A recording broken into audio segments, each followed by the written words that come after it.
Landi, 19 ikona tashmë gati për ekspozim. Të kujt autorëve janë këto ikona? Janë 19 ikona që kishin dëmtime shumë të rënda dhe që ishin pjesë e fondit, por që prisnin diagnostikimin dhe restaurimin e tyre. Janë autor të periudhës post-bizantine dhe pikërisht të ikonografëve të njohur, siç është Konstantin Zografi, Atanas Kozdrafi, si dhe Nil Jeromanaku. Janë pjesë e artë e këtij fondi, pasi kanë qenë ikona që datojnë që prej shekullit të 13, por për arsye të dëmtimeve të shumta që kishin pësuar në kohë dhe në shekuj, këto ikona porueshin të konservuara dhe tashmë erdhi procesi i restaurimit tyre. Po kështu janë dhe 13 ikona tjera që u nështruan procesit të konsolidimit që i thonë në gjuhën teknike, që është, si të thuash, një lloj forcimi që i bëhet ikonës. Ne vlen të përmendim edhe faktin se ky muze kombëtar është unikal në Ballkan, pasi fondi këtij filloi të pasurohej dhe u pasurua gjatë periudhës së komunizmit, kur në vendin tonë u mbyllën kishat dhe pikërisht për të shpëtuar këtë fond të artë, duke konsideruar jo më si një objekt religjios, por si një pjesë artistike, u krijua edhe ky fond.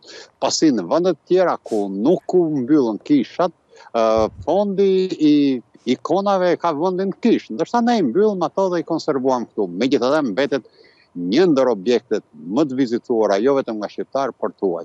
Po të flasësh me gjuhën e shifrave, janë mesatarisht 30.000 persona në vit që e vizitojnë këtë. Ne kemi folur me drejtoreshën e këtij institucioni, zonjën Fioralba Prifti, ajo do të na thotë edhe më saktë se çfarë përfaqësojnë ikonografinë shqiptare, pikërisht këto ikona dhe si cilët janë autorët e saj. Po, do ta ndjekim pak më vonë fakt se çfarë drejtoresha e muzeut ka thënë fakt se i përket edhe kësaj ekspozimi. Sa të Landi the pak më parë që ky muze vizitohet nga turist, nga vizitor. Pra, është i frekuentuar, po a ka kërkesë nga të huaj të cilët vizitojnë Korçën për ta parë nga afër muzeun? Deri tani, për të qenë realist, më tepër vizitorët kanë qenë të huaj. Dhe ne ju bëjmë thirrje më shumë, domethënë që këtë vit për shembull është rritur trendi i vizitorëve shqiptar, pasi kryesisht lajmi është që vizitohet nga shqiptarët, jo nga të huajt. Lajmi është të vizitohet nga shqiptarët, të huajt kanë interesin më të madh për sa i përket vizitave që janë në këtë muze. Pra siç thash, sepse është edhe unikal në Ballkan, nuk ka një muze të dytë të kulturës bizantine në Ballkan. Pasi këto objekte, ikona e kanë vendin për kisha dhe katedrale, jo më për muzeume.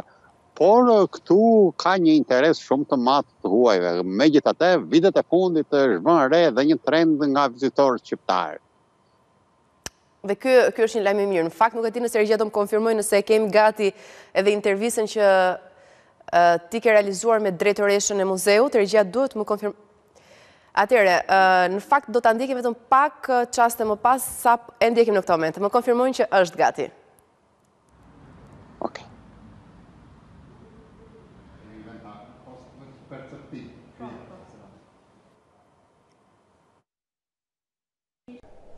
Është një punë e pandalshme e laboratorit të restaurimit dhe konsolidimit në muze, e cila për çdo vit pas një projekti që bën stafi i muzeut bën dhe përzjedh ikonat të cilat kanë më shumë nevojë dhe nevoja emergjente për të restauruar, i nështrohen konsolidimit dhe restaurimit të mëtejshëm.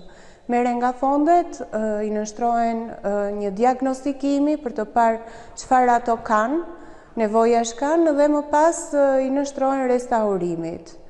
Gjatë restaurimit dalin në pa dhe në shumë emra të njohur të ikonografisë, studiohen këto ikona dhe mbi shkrime të cilat shtojnë informacionin mbi ikonën të cilën studiohet. Ikonat kryesisht i përkasin prej shekullit të 13 deri në fillim të shekullit të 20.